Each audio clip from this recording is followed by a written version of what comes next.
में बहुत अच्छा स्कूल और वो प्रिंसिपल रोज पढ़ा रहा। तो चलो सबको नहीं, एक स्कूल में भी एक क्लास को प्रिंसिपल पढ़ाता है,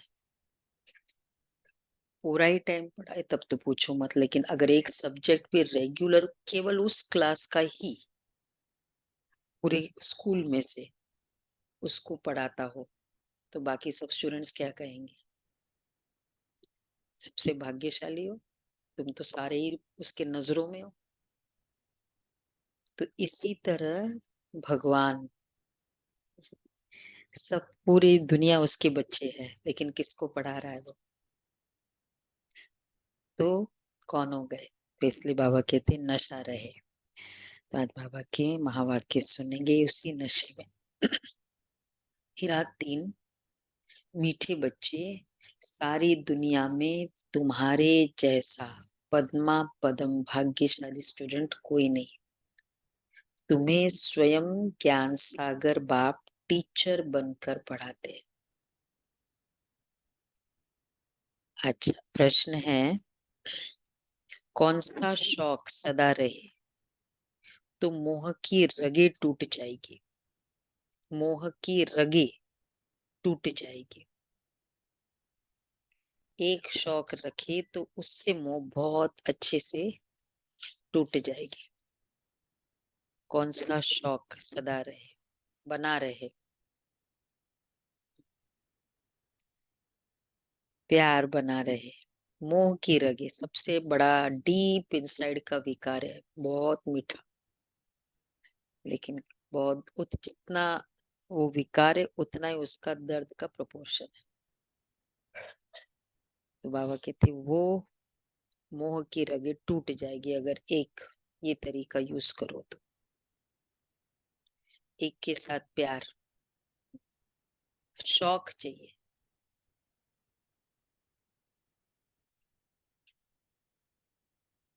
हम्म राइट। और पुरुषार्थ करने का शौक। अच्छा, और बाबा आज कह रहे हैं सर्विस करने का शौक।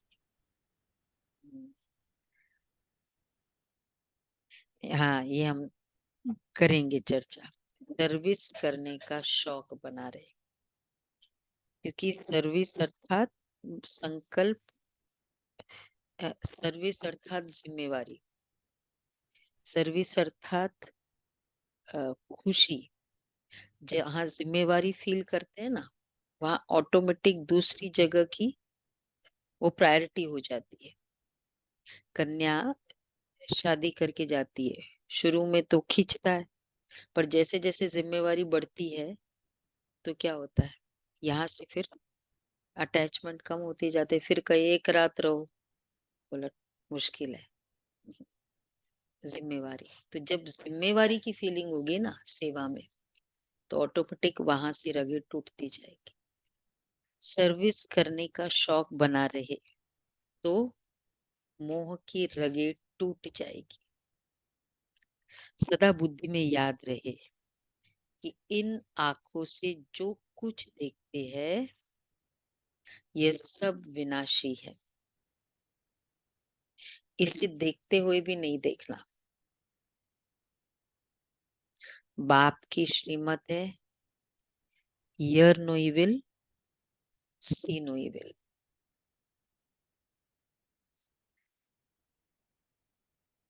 ओम शांति। शिव भगवानुवाच। मीठे शालिग्रामों या रूहानी बच्चों प्रति, ये तो बच्चे समझते हैं हम सत्युगी आदि सनातन पवित्र देवी देवता धर्म के थे, तो ये याद रखना है। आदि सनातन देवी देवता धर्म को तो बहुत मानते हैं, परंतु देवता धर्म के बदले हिंदू नाम रख दिया। तो तुम जानते हो हम आदि सनातन कौन थे, फिर पुनर्जन्म लेते लेते यह बने हैं। ये भगवान बैठ समझाते हैं। भगवान कोई देहधारी मनुष्य नहीं है, और सबको अपनी अपनी देह है। शिव बाबा को कहा जाता है विदेही, उनको अपनी देह नहीं है, और तो सबको अपनी देह है। तो अपने को भी ऐसा विधेयी समझना कितना मीठा लगता है। हम क्या थे, हम क्या बन रहे हैं, ये ड्रामा कैसा बना हुआ है, ये भी तुम अभी समझते हो। ये देवी देवता धर्म ही डैश था पहले। सतयुग में ये देवी देवता धर्म ही, देखो बाबा देवी देवता धर्म स्थापन कर रहे हैं, मतलब क्या स्थापन कर रहे हैं? प्योरिटी। तो ये देवी देवता धर्म ही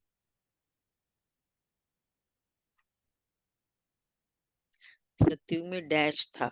हाँ, राइट है। क्या है सतयुग में? पवित्र गृहस्थ आश्रम था। देवी देवता धर्म मतलब प्योरिटी, मतलब जो जो देवी देवता धर्म के होंगे उनका गृहस्थ कैसे होगा?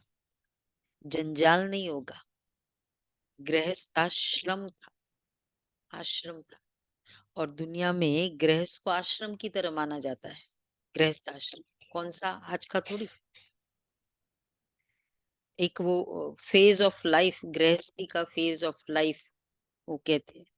लोग कहते हैं ना, हम लोगों को देखते कहते ये तो 4 फेज भगवान ने बनाए हैं।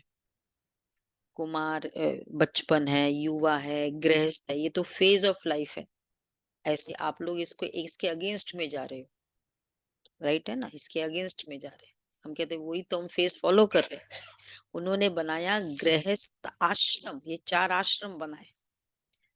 गृहस्थ को भी आश्रम की तरह बनाया। लेकिन अगर गृहस्थ आश्रम है तो फिर तो फेज ऑफ लाइफ है। लेकिन गृहस्थ एक डिफरेंट, एक लाइसेंस मिल गया गलतियों करने का, अपवित्र बनने का, तो फिर तो वो फेज ऑफ लाइफ नहीं है ना। तो बाबा कहते हैं गृहस्थ आश्रम। तो सतयुग में आदि सनातन देवी देवता धर्म, ये देवी देवता धर्म ही पवित्र गृहस्थ आश्रम था। आश्रम की क्या क्या क्वालिटीज होती है? आश्रम मतलब फर्स्ट ऑफ ऑल प्योरिटी। आश्रम मतलब शुद्ध हो गया, डिसिप्लिन, वंडरफुल। आश्रम मतलब डिसिप्लिन। और आश्रम मतलब सेवा भाव। और आश्रम मतलब एक की आज्ञा। ये नहीं चल सकता है, सबकी मन मर्जी नहीं चल सकती है ना, एक एक की की आज्ञा। आज्ञानुसार नियम पूर्वक चलना। डिसिप्लिन हो गया, नियम। और आश्रम अर्थात त्याग। गुरुकुल क्या था? आश्रम था। उनको त्याग करना सिखाया। त्याग मतलब, त्याग अर्थात वो वाले त्याग अलग है, तपस्या अलग है। त्याग अर्थात वो नहीं तुम नॉर्मल जो कर रहे हो वैसे कर रहे हैं, इस तरह से ड्रेसिंग फुल, वो तपस्या में आएगा। लेकिन जो पहनावा है वो है, वो इस तरह से नहीं हो सकता। त्याग। देख, हाँ आश्रम और तपस्या, हाँ संगठन। तपस्या अर्थात मतलब कुछ भी अगर नहीं भी आपके अकॉर्डिंग, पर फिर भी अच्छे से सहन कर पा रहे हो, फील नहीं हो रहा है, फर्क नहीं पड़ रहा। तपस्या, तप मतलब कोई ने मुझे कुछ कह दिया, हम चुप बैठे, ये भी तपस्या। मेरे अकॉर्डिंग नहीं था ना। एक है फिजिकल मेरे अकॉर्डिंग नहीं है, एक है मेंटल मेरे अकॉर्डिंग। और तीसरा है संगठन में कैसे रहना। सबसे अपना ईगो लेस, चाहे राजकुमार है श्री कृष्ण, चाहे सुदामा है, सब एक जैसे रहते हैं। तो ये है आश्रम। तो बाबा गृहस्थ आश्रम, पवित्र सनातन धर्म मतलब ही गृहस्थ आश्रम। तो ये देवी देवता धर्म ही पवित्र गृहस्थ आश्रम था। अभी आश्रम नहीं है। तुम जानते हो अभी हम आदि सनातन देवी देवता धर्म की स्थापना कर रहे हैं। हिंदू नाम तो अभी रखा है, आदि सनातन हिंदू धर्म तो है ही नहीं। बाबा ने बहुत बार कहा है आदि सनातन धर्म वालों को समझाओ। बोलो, इसमें लिखो आदि सनातन देवी देवता धर्म पवित्र, देवी देवता पवित्र धर्म के हो या हिंदू धर्म के हो। ये अच्छा एक क्वेश्चन है। लिखो, तुम आदि सनातन देवी देवता पवित्र धर्म के हो या हिंदू धर्म। इन्होंने कितना कंबाइन कर दिया। हमारा तो सनातन धर्म है भाई, हिंदुइज्म है। और फिर बोलते हैं हिंदुइज्म कल्चर है, संस्कृति है। तो धर्म, हम्म, नहीं, धर्म मतलब एक पूरा फॉलोइंग है। कल्चर एक तो वे ऑफ लाइफ है ना। कल्चर भाई, हमारा सबका कल्चर अलग अलग हो सकता है, चाहे वो क्रिश्चियनिटी हो। कल्चर अलग हो सकता है ना भाई, हमारा फैमिली कल्चर ऐसा है, कोई का फैमिली कल्चर कुछ और है। वो सेम हिंदू धर्म में। तो बाबा कहते हैं, पर वो संस्कृति जब सनातन देवी देवता धर्म है, तब वो हिंदू संस्कृति। हाँ, हाँ। तो वो संस्कृति मतलब एक कल्चर। हमारा कल्चर क्या है? Culture of love, culture of peace. कहते हैं ना कल्चर एक स्टाइल है, एक वो कल्चर है हमारे। हमारे घर में सब लोग साथ में बैठ के नाश्ता करेंगे, ये कल्चर है हमारा। नाश्ते में सबको साथ होना ही है, कल्चर है। क्या है? पैटर्न, वो नॉर्म्स। तो हमारी कल्चर में लड़कियों को बाहर नहीं कर सकते, ऐसे होते हैं ना कल्चर, संस्कृति। तो बाबा कहते हैं कि देवी देवता धर्म, तो बोलो उनको कि तुम किसके हो। आदि सनातन देवी देवता पवित्र धर्म के हो या हिंदू धर्म के हो। तो उनको 84 जन्मों का मालूम पड़े। ये नॉलेज तो बहुत सहज है, सिर्फ लाखों वर्ष कहने से मनुष्य मूंझ जाते हैं।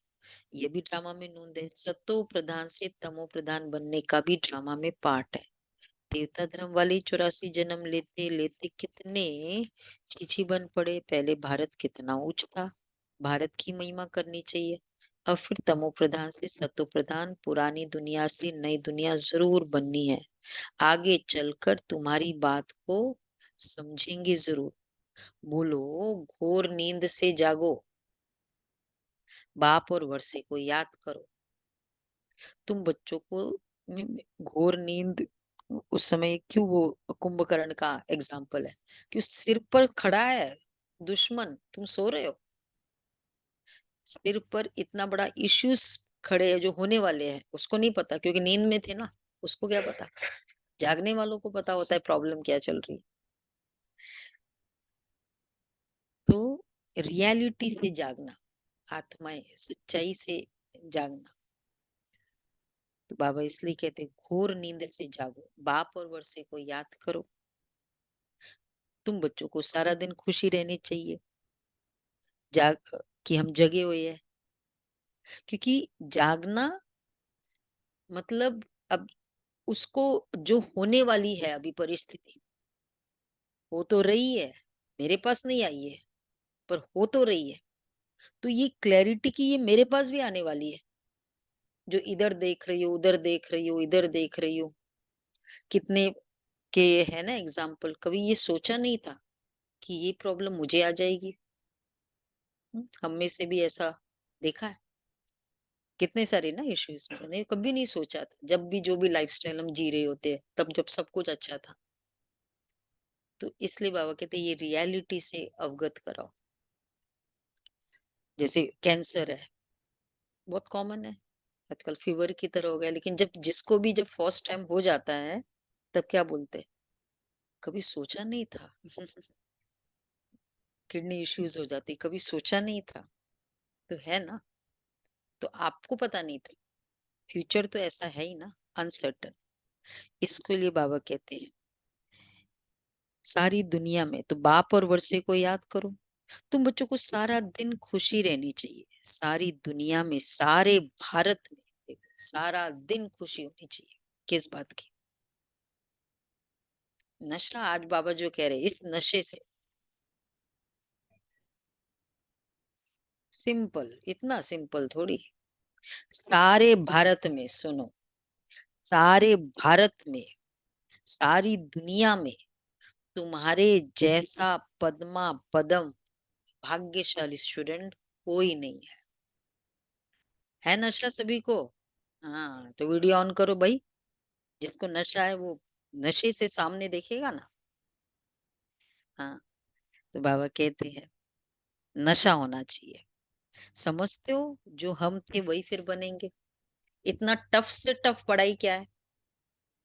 कल हमारा वो था वहाँ सेशन था, वो जिंदल में होता है ना, तो हैबिट के ऊपर चल रहा था। तो हमने पूछा कि इंजीनियर बनना इजी है या आदत छोड़ना इजी है? डॉक्टर बनना इजी है, आदत छोड़ना इजी है? क्या है आंसर, क्या है? देखा, ये ज्ञानी भी ऐसे कहते हैं। बोला इंजीनियर ए टू जेड। क्यों? क्योंकि अभी बन गए ना। जो चीज हो जाती है ना बहुत इजी लगती है फिर। और हो क्यों गई? क्योंकि सोचा था। ये कभी सोचा ही नहीं था तो हुई नहीं, तो इसलिए कहते बहुत डिफिकल्ट। हम ब्राह्मणों को क्या लगता है बताओ? हाँ, तो हुआ हम ही क्या पड़ा। बोलेंगे? हुआ ही पड़ा। आदत छोड़ना इजी है या ये वो करना इजी है? हाँ, अब क्या बोलेंगे? वॉटेवर। आसान हो गया। अगर कहे कि नहीं नहीं ऐसे नहीं, ऐसे रहो, ये नेचर नहीं ये नेचर बनाओ, हो सकता है। फ्लेक्सिबल बन जाओ, सरल बन जाओ, हो सकता है ना। तो ये है, ये दुनिया है। देखा? तो बाबा कहते हैं ऐसा बात तो सबसे डिफिकल्ट क्या है? तो मैंने यही सोचा कि देखो सबसे डिफिकल्ट क्या है? हैबिट्स, संस्कार। वो डिफिकल्ट बात भगवान पढ़ा रहे हैं, तो इसलिए तो फिर हाईएस्ट हो गया ना वो। जो सबसे डिफिकल्ट सब्जेक्ट है। तो बाबा कहते हैं समझते हम, जो हम थे वही फिर बनेंगे, छाट करके फिर वही निकलेंगे, इसमें तुम मूंझो मत। प्रदर्शनी में थोड़ा भी सुनकर जाते तो वो भी प्रजा बन जाती है। सुना? समझाया किसी को प्रदर्शनी में? अभी समझाया ना? हाँ, तो प्रजा बन गई, एक तो प्रजा बनाई। तो ये नहीं सोचना सेवा क्या, ये तो सुनता नहीं है। मैंने सुनाया ना, मेरे को प्रजा की चिंता है ना। तो बाबा कहते क्योंकि अविनाशी ज्ञान धन का तो विनाश नहीं होता। दिन प्रतिदिन तुम्हारी संस्था जोर बढ़ती जाएगी, फिर ढेरों के ढेर तुम्हारे पास आएंगे। धीरे धीरे धर्म की स्थापना होती है। जब कोई बड़ा आदमी बाहर से आता है तो उनका मुंह देखने के लिए कितने ढेर मनुष्य जाते हैं। यहाँ तो वो बात ही नहीं है। तुम जानते हो इस दुनिया में जो भी चीजें है सब विनाशी है, उन्हें नहीं देखना है। सी नो इविल, ये कीचड़ा तो भस्म होने वाला है। जो कुछ देखते हैं मनुष्य आदि समझते ये तो सब कलयुगी है। तुम हो संगम युगी ब्राह्मण, संगम युग को कोई जानती ही नहीं। इतना सिर्फ याद करो ये संगम युग है, अब घर जाना है, पवित्र भी जरूर बनना है। अब बाप कहते काम विकार आदि मध्य अंत दुख देने वाला है, इसको जीतो। विष के लिए देखो कितना तंग करते हैं। बाप कहते काम महाशत्रु है, उसको जीतना है। अब इस समय कितने ढेर मनुष्य है दुनिया में, तुम एक एक को कहाँ तक समझाएंगे? एक को समझाते हो तो दूसरा कहता है जादू है, फिर पढ़ाई छोड़ देते हैं। इसलिए बाप कहते अब तो नहीं हो ना जादू वाला। मेंटेलिटी लोगों की निकल गई है ना। है क्या अभी भी कुछ कोने में है? हाँ, है। अच्छा, शहरों में नहीं होगा। इतना मीडिया प्रचार होने के बाद भी जादू। अच्छा, फिर पढ़ाई छोड़ देते हैं। इसलिए बाप कहते आदि सनातन धर्म वालों को समझाओ। आदि सनातन है ही देवता धर्म। तुम समझाते हो लक्ष्मी नारायण ने यह पद कैसे पाया, मनुष्य से देवता कैसे बने? जरूर अंतिम जन्म होगा, 84 जन्म पूरे कर फिर यह बने। जिनको सर्विस का शौक है वह तो इसमें, जिनको सर्विस का शौक है वो तो इसमें लगे रहते हैं। सर्विस क्या है? जिम्मेवारी, अपनापन। हमारा वहां से मोह की रग में क्या है? अपना वहां ही है। वो ही मेरा ही है। सेवा में बाबा के प्रति अपनापन होता है, इसलिए बाबा के कार्य के प्रति अपनापन हो जाता है, इसलिए वो फैमिली अपनी लगती है, तो जिम्मेवारी फील होती है। तो जैसी जिम्मेवारी फील होती है तो ऑटोमेटिक वहां की फिर प्रायोरिटी और फील हो जाती है कि नहीं, फर्स्ट ये करना। तो सेवा अर्थात जिम्मेवारी, सेवा अर्थात दुआ कमाना, सेवा अर्थात खुशी, सेवा अर्थात बोलो बोलो हल्कापन, सेवा अर्थात तपस्या, है ना? और सेवा अर्थात बाप से प्यार। तो ऑटोमेटिक जहाँ ये सब होगा वहां फिर रगे कंफर्ट जोन से बाहर निकलते हैं ना हम, जब सेवा करते तो जितना वो कंफर्ट मिलता है वैसे तो नहीं मिलेगा सेवा में, पर करते हैं ना कितना। तो बाबा कहते हैं, तो इस भावना से बाबा की अभी सेवा है ना, ये भावना से सेवा कर कि मेरा है। अपने परिवार के लिए कुछ उठाना भी पड़ता है बोझा तो क्या करता है, उसमें नहीं आता है, मेरा है अपनापन। तो बाबा कहते हैं जिनको सर्विस का शौक होगा वो इसमें लगे रहते हैं और सब तरफ से मोह आदि टूट जाता है सबका अनुभव। प्रायोरिटी कर रहे हैं ना।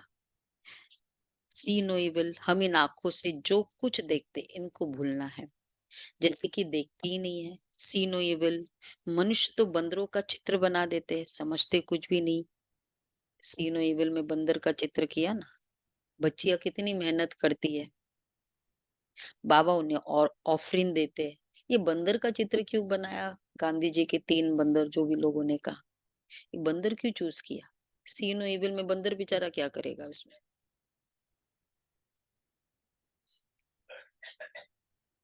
मनुष्य की प्रवृत्ति बंदर जैसी हो, नहीं तो फिर कोई पिकॉक ही बना देता, कोई और भी एनिमल बना सकता था ना। बहुत सारे एनिमल में बहुत सारे दुर्गुण है। हाँ, मनुष्य की प्रवृत्ति, हाँ तो मनुष्य तो बंदरों का चित्र बना देते हैं, समझते कुछ भी नहीं है।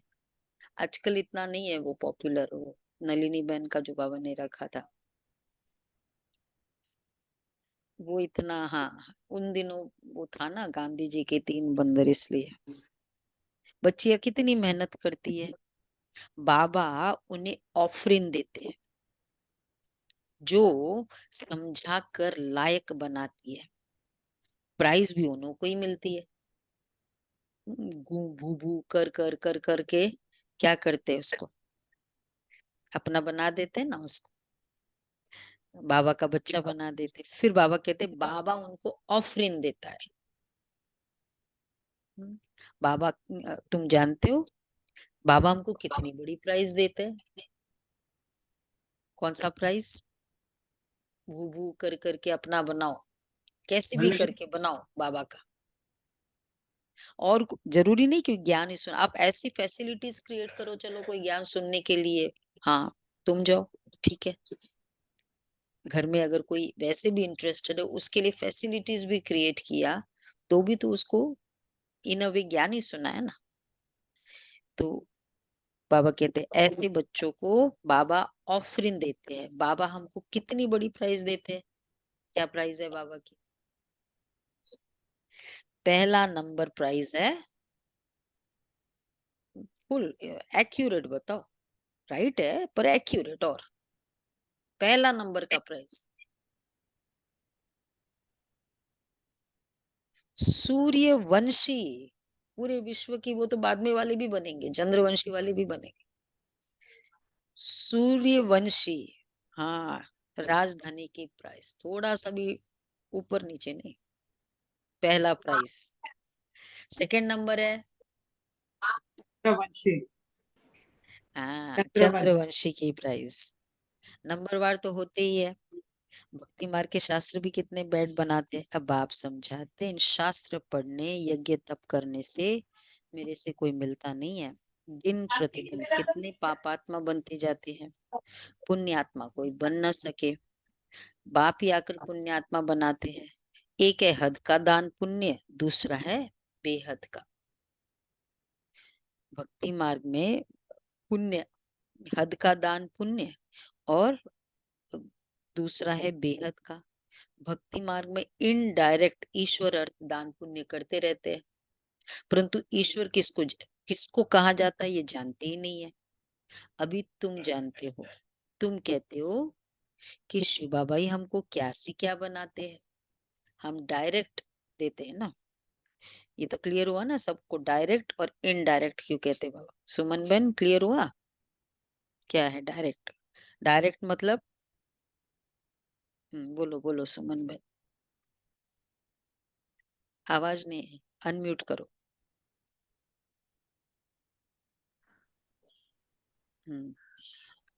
Direct indirect.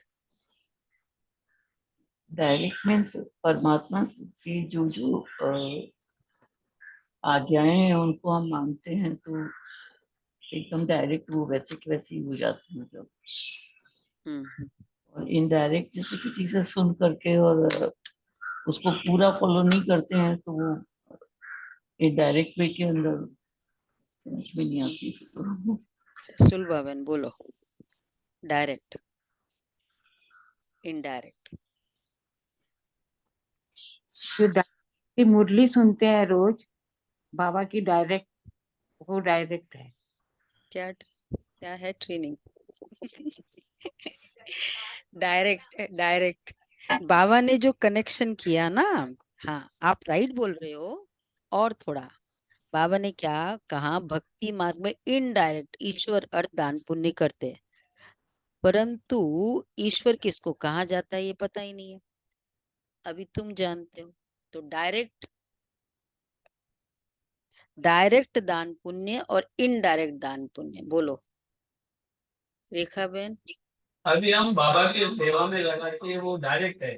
सिंपल। बाबा की सेवा में डायरेक्ट लगाते हैं हम्म तो बाबा के नाम से लगाते हैं बच्चे में। हाँ,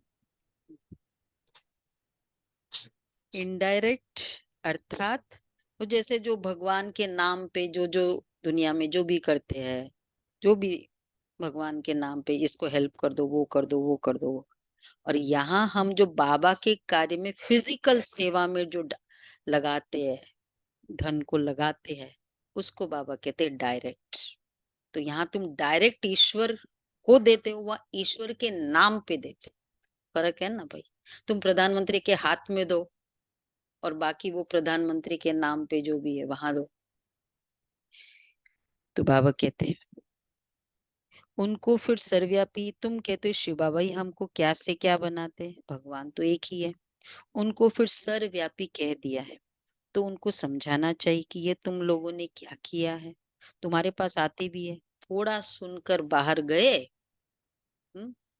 खलास, यहाँ की यहाँ रही, सब भूल जाता है। तुमको फिर कहते हैं ज्ञान बहुत अच्छा है, हम फिर आएंगे, है ना। परंतु मोह की रगे टूटती नहीं है। कई ऐसे मिले, बोला हम ओआरसी होके जाए अभी जो सेवा में, एक रात रह के भी आए वहां, इसलिए वो एग्री किया चलो आपके वहां हम लोग ये काम कार्यक्रम करें। तो पर बाद में क्या, वन ऑफ द प्लेसेस है, अच्छा है, काम अच्छा करती हो, जाके देख के आ गए ना कि भाई सचमुच ठीक ठीक चल रहा है, जैसे ये बोलते वैसे चल। हम्म एक स्पिरिचुअल डेस्टिनेशन हो गया। तो तुमको कहते ज्ञान बहुत अच्छा है, हम फिर आएंगे, परंतु मोह की रगे टूटती नहीं है। मोहजीत राजा की कथा कितनी अच्छी है। मोहजीत राजा फर्स्ट क्लास, ये लक्ष्मी नारायण है, परंतु मनुष्य समझते ही नहीं है। वंडर है, रावण राज्य में सीढ़ी उतरते एकदम नीचे गिर जाते। बच्चों का खेल होता है ना, ऊपर जाकर फिर नीचे गिरते हैं। तुम्हारा भी खेल बहुत सहज है। बाप कहते हैं अच्छी रीति धारणा करो, कोई छी काम ही नहीं करो। बाप कहते हैं मैं बीज रूप सच्चित आनंद स्वरूप हूँ, ज्ञान का सागर हूँ। अब ज्ञान का सागर ऊपर बैठा रहेगा क्या, देखो कितनी अच्छी बात है। ज्ञान का सागर, पवित्रता का सागर, सब कुछ है, खाली मैं ऊपर बैठा रहूंगा क्या, क्या फायदा फिर, सारा समय ऊपर ही रहूंगा। हाँ, पर सागर है ना उसका, तो बोलेगा ना फिर वो तो अब ज्ञान, और फिर अगर सपोज इधर बैठा है ज्ञान का सागर, सबके मन में, सबके मन में पवित्रता का सागर बैठा है, सबके दिल में ज्ञान का सागर बैठा है, तो फिर क्या हो जाएगा फिर तो नहीं नहीं, वो छोड़ो, अगर सबके मन में बैठा हुआ है ऑलरेडी, ये तो फिर ये अज्ञानता वाले इतने सारे, वो कहते हैं इंजीनियर बनना इजी है, आदत छोड़ना मुश्किल है, ये ज्ञान का सागर अंदर बैठा है तो फिर हम्म, ये मुश्किल लगेगा क्या? ज्ञान का सागर बैठा है तो आदत छोड़नी मुश्किल है। तो बाबा कहते हैं, अब बाप कहते हैं ज्ञान क्या चीज है ये भी किसको मालूम नहीं है। अब बाप कहते हैं मैं तुमको पढ़ाने आता हूँ, तो रेगुलर बच्चे ऐसा एक ये प्रिंसिपल पढ़ाने आ रहा है तो रेगुलर पढ़ना चाहिए। जो प्रिंसिपल पढ़ाता है वो क्लास कैसी होती होगी?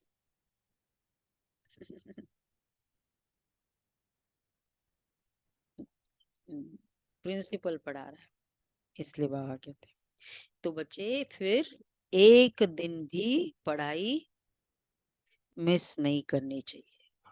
ठीक है, 2024 आज क्या तीसरा महीना, किसका एक दिन भी मिस नहीं हुआ? अच्छा, वंडरफुल। मुरली एक ही जन हाथ उठाए, मेधा बहन ने।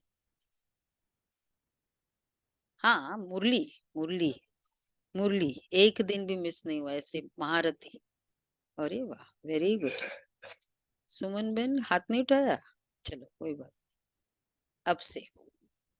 वेरी गुड, बहुत अच्छे। तो रेगुलर पढ़ना चाहिए ना, कोई ना कोई पॉइंट जरूर अच्छी मिलेगी। मुरली नहीं पढ़ेंगे तो पॉइंट जरूर, पॉइंट्स मिस हो जाएगी। अथा पॉइंट से ये भी तुमको समझाना है, तुम भारतवासी आदि सनातन देवी देवता धर्म के थे, अभी कितने ढेर धर्म है, फिर हिस्ट्री मस्ट रिपीट, ये चढ़ने और उतरने की सीढ़ी है। जैसे जिनको हुक्म दिया सीढ़ी उतरो और चढ़ो, तुम सब जिन हो, जिन हो ना। हाँ, 84 की सीढ़ी चढ़ते हो फिर नीचे उतरते हो, ये भी जिन है, कुछ भी बना देता है। जिन है अभी, चढ़ते रहते हो। कितने ढेर मनुष्य, हर एक को कितना पार्ट बजाना होता है। बच्चों को तो बड़ा वंडर लगना चाहिए, तुमको बेहद के नाटक की पूरी पहचान मिली है। सारी सृष्टि के आदि मध्य अंत को अभी तुम ही जानते हो, कोई भी मनुष्य नहीं जान सकते। सत्युग में किसके मुख द्वारा कोई भी कुवचन नहीं निकलते हैं। यहाँ तो एक दो को गाली देते रहते हैं। यह है विषय वैतरणी नदी, रौरव नरक, सभी मनुष्य रौरव नरक में पड़े हैं। यहाँ तो है यथा राजा रानी तथा प्रजा, तुम्हारी विजय होनी है अंत में, जब समझेंगे आदि सनातन देवी देवता धर्म की स्थापना किसने की। ये देखो, ये हमारा विजय का पॉइंट है कि ये किसने किया। ये यही पहले नंबर का मुख्य मुख्य बात है जो नहीं जानते। भगवान ये ज्ञान दे रहा है, ये बिलीव हो जाए। बाप कहते मैं तो हुई गरीब निवाज, ये पिछाड़ी को समझेंगे, ये सब पिछाड़ी को समझेंगे जब, ये जब, ये कब समझेंगे? आप जो समझा रहे हो देते जाओ, उनको देते जाओ, फिर उनको याद आएगा मुझे कार्ड दिया था, फोन भी किया था, फिर फॉलो अप भी किया था। फिर ये सब पिछाड़ी को समझेंगे जब डैश हो जाते हैं, तब तक। और हिंट दे दिया, हाँ, टू लेट हो जाते हैं तब तक। अब तुमको तीसरा नेत्र मिला है, स्वीट घर और स्वीट राजा बुद्धि में याद है। बाप कहते हैं अब शांतिधाम सुखधाम में जाना है। तुमने जो पार्ट बजाया अब बुद्धि में तो आता है ना, और सब मरे पड़े हैं, सब सिवाय तुम, सिवाय तुम ब्राह्मणों के, सुना? सब मरे पड़े हैं। तो ब्राह्मण ही खड़े हो जाएंगे। बाबा कहते हैं ना, जगह है वैसे ही। मतलब जहाँ हेट्रेड है, जिसका भी पीस मरा हुआ है, हैप्पीनेस मरा हुआ है, एंथुजियाज्म मरा हुआ है, तो वो आत्मा क्या है? और बाकी हर्ट जिंदे है, स्ट्रेस जिंदा है, तो फिर आत्मा। इसलिए बाबा कहते हैं मरे पड़े हैं। और धर्म कैसे स्थापन होते हैं? ब्राह्मण ही खड़े हो जाएंगे, ब्राह्मण ही सो देवता बनते हैं। समझाने वाला एक बाप है। ऐसे बाप को तो बच्चे घड़ी घड़ी याद करना चाहिए। धंधा आदि भल करो, सिर्फ पवित्र बनो। आदि सनातन देवी देवता धर्म पवित्र था ना, अब फिर पवित्र बनना है। चलते फिरते मुझ बाप को याद करो। सिंपल। एक होता है, एक काला दाग है, ये काला कपड़ा है, और एक है काला दाग है। मतलब दाग तो ट्रीटेबल है, वॉशेबल है, लेकिन कपड़ा काला बोल दिया तो फिर तो वो काला जाएगा नहीं ना। तो बाबा ने हमारी जो इम्प्योरिटी है कैसे निकाला? बेसिकली प्योर हो, बेसिकली सफेद कपड़ा है। तो बाबा इसलिए कहते अब फिर पवित्र बनना है। चलते फिरते मुझ बाप को याद करो तो तुम सतो प्रधान बन जाएंगे। ताकत तब आएगी जब सतो प्रधान बनेंगे। सिवाय याद की यात्रा तुम ऊंचते ऊंच पद कभी पा ही नहीं सकते हो। जब सतो प्रधान तक पहुंचेंगे तभी पाप कटेंगे। यह है योग अग्नि। यह अक्षर गीता के है। योग योग के है, माथा मारते हैं, विलायत से भी फंसा कर ले आते हैं योग सिखाने के लिए। अब जब तुम्हारी कोई बात समझे तो, अब तो देखो कितना रिकग्निशन हो गई योगा डे के कारण। इंटरनेशनली रिकग्निशन हो गई। ब्रह्मा कुमारी सर जब वहां गए थे ना पिछली बार, प्रधानमंत्री वहां यूएस में थे ना योगा डे में, तो ब्रह्मा कुमारी स्पेशली को इनवाइट किया 40 यूएस से। तो बाबा कहते हैं योग योग के माथा मारते हैं। अब जब तुम्हारी बात कोई समझे, सुप्रीम सोल परमात्मा सुप्रीम सोल तो एक ही है, वही आकर सबको सुप्रीम बनाते हैं। एक दिन अखबार वाले ऐसी ऐसी बातें डालेंगे, ये तो बरोबर है। राजयोग सिवाय एक परम पिता परमात्मा के और कोई सिखला ही न सके। अपने इंद्रिय, अपने हर संकल्प पर विजय, इंद्रियों का दमन सिखलाते हैं। इंद्रियों को सप्रेस सिखलाया, इंद्रिय जीत बनना सिखलाया। तो ये बाबा कहते कोई सिखला ना सके, क्योंकि उसके लिए ज्ञान चाहिए। दमन के लिए क्या चाहिए? मत करो मत करो मत करो। मत क्यों नहीं करना है ये समझ दोगे तो इंद्रिय जीत। खाली मत करो बोल दिया, इंद्रिय दमन। ऐसी ऐसी बातें बड़े बड़े अक्षरों में डालनी चाहिए। अच्छा, मीठे मीठे सिके लदे बच्चों प्रति माता पिता बाप दादा का याद प्यार, गुड मॉर्निंग। रूहानी बाप बाप की रूहानी बच्चों को नमस्ते। हम रूहानी बच्चों की रूहानी माता पिता बाप दादा को याद प्यार नमस्ते। Good morning. शुक्रिया बाबा, प्यारा बाबा, थैंक यू बाबा, वाह बाबा वाह। ये हम बाद में धारणा के सार पढ़ेंगे, पहले मातेश्वरी के माँ वाक्य पहले।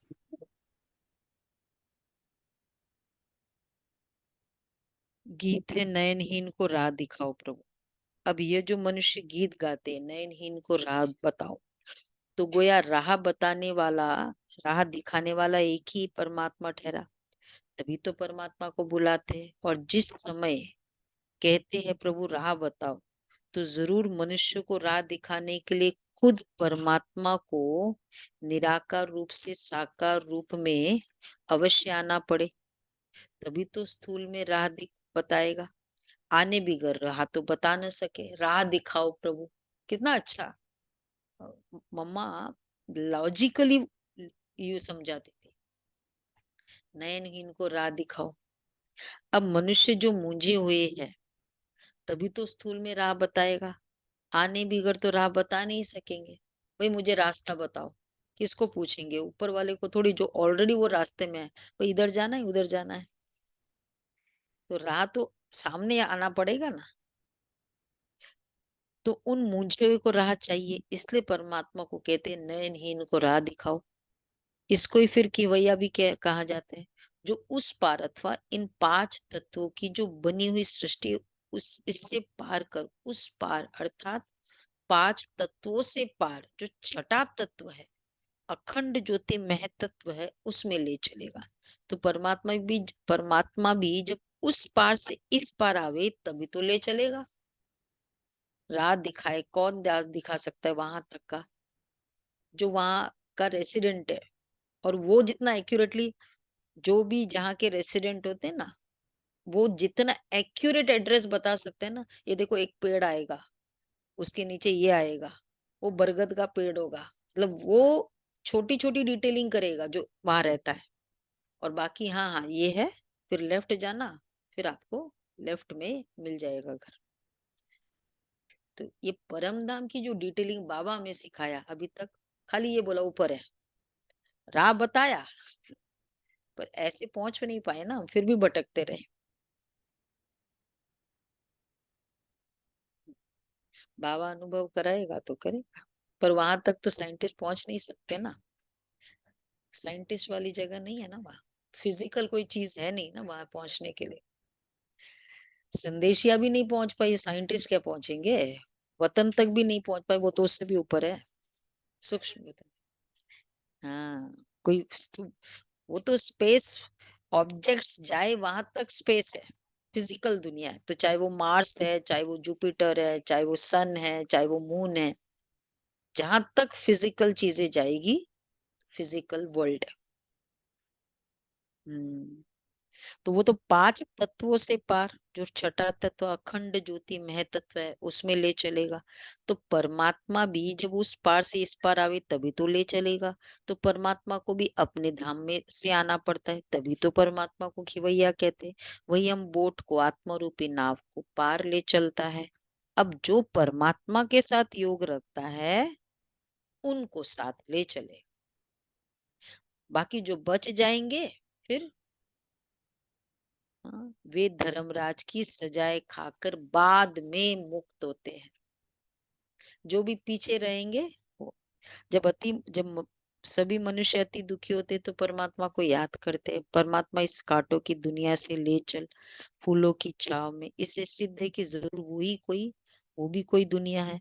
अब यह मनुष्य तो जानते कि अब का जो संसार है वो कांटों से भरा हुआ है, जिस कारण मनुष्य दुख और अशांति को प्राप्त कर रहे हैं, और याद फिर फूलों की दुनिया को करते हैं। तो जरूर वो भी कोई दुनिया होगी, जिस दुनिया के संस्कार आत्मा में भरे हुए हैं। अब ये तो हम जानते हैं कि दुख अशांति ये सब कर्म बंधन का हिसाब किताब है। राजा से लेकर रंक तक हर एक मनुष्य मात्र इस हिसाब से पूरे जकड़े हुए हैं। इसलिए परमात्मा तो खुद कहता है, अब का जो संसार कलयुग है, वो तो वो सारा कर्म बंधन का बना हुआ है। और आगे का संसार सतयुग था, जिसको फूलों की दुनिया कहते। अब वो है कर्म बंधन से रहित जीवन मुक्त देवी देवताओं का राज्य, जो अब है नहीं। इ- अब अब यह जो हम जीवन मुक्त कहते हैं, तो इसका मतलब यह नहीं कि हम कोई देह से मुक्त थे। उन्हों का कोई देह का भान नहीं था, मगर वो देह में होते भी दुख को प्राप्त नहीं करते थे। गोया वहां कोई भी कर्म बंधन का मामला नहीं था। वो जीवन लेते, जीवन छोड़ते, आदि मध्य अंत सुख को प्राप्त करते थे। तो जीवन मुक्ति का मतलब है जीवन होते कर्मातीत। अब ये सारी दुनिया 5 विकारों में पूरी जकड़ी हुई है। मानो 5 विकारों का पूरा पूरा वास है, परंतु मनुष्य में इतनी ताकत ही नहीं है जो इन 5 भूतों को जीत सके। सुना ना, इंजीनियर बन जाएंगे, ताकत ही नहीं है। लेट उठने का संस्कार है, उसको जीत लो। हाँ, एमबीए कर सकते हैं, डॉक्टर बन सकते हैं, ताकत ही नहीं है आत्मा में। तभी तो परमात्मा खुद आकर हमें 5 भूतों से छुड़ाते हैं और भविष्य प्रारब्ध देवी देवता पद प्राप्त कराते हैं। अच्छा, याद प्यार तो दिया ना बाबा को। अच्छा, धारणा के लिए सार है। सूर्यवंशी राजधानी की प्राइज लेने के लिए बाप दादा की ऑफरीन लेनी है। बाप दादा की ऑफरीन, ऑफरीन मतलब बाबा ऑफरीन देते हैं ना, रिवॉर्ड। हाँ, सर्विस करके दिखाना है। ठीक है, देखो सूर्यवंशी के लिए सर्विस करके दिखाना है। सेवा, सेवा भी किसको? सेवा भाव, मोह की रगे तोड़ देनी है। दूसरा है ज्ञान सागर विदेही बाप स्वयं पढ़ाने आते हैं, इसलिए रोज पढ़ना है। सुना मैंने कहा, एक दिन भी पढ़ाई मिस नहीं करनी।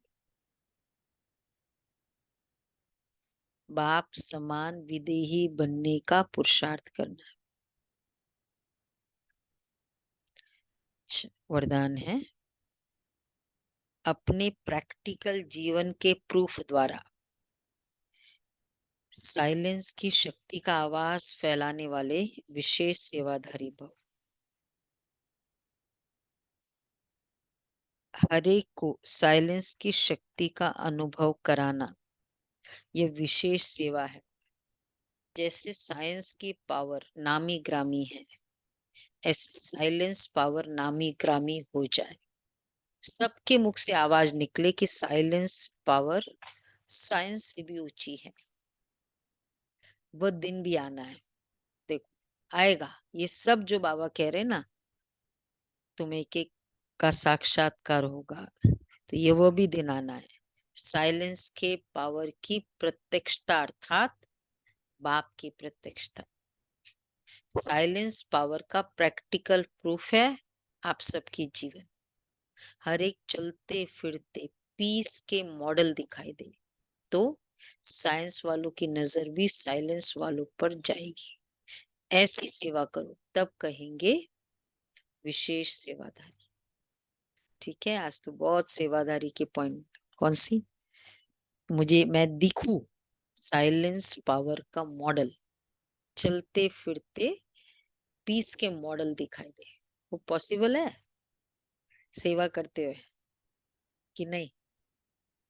अलर्ट भी पूरा, लेकिन पीस भी पूरा, दोनों बातें। हाँ, हो सकता है ना।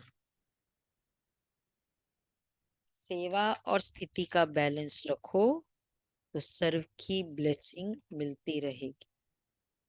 सेवा और स्थिति का बैलेंस रखो तो सर्व की ब्लेसिंग मिलती रहेगी। अव्यक्त इशारे हैं। संगम युगी ब्राह्मण संसार के अधिकारी आत्माएं, अर्थात बेगमपुर के बादशाह, संकल्प में भी गम अर्थात दुख की लहर न हो। बेगमपुर के बादशाह सदा सुख की शैया पर सुखमय संसार में स्वयं को अनुभव करो, क्योंकि ब्राह्मणों के खजाने में अप्राप्त कोई वस्तु नहीं। अप्राप्ति दुख का कारण है, प्राप्ति सुख का साधन है। तो सर्व प्राप्ति स्वरूप अर्थात सुख स्वरूप स्थिति में रहो।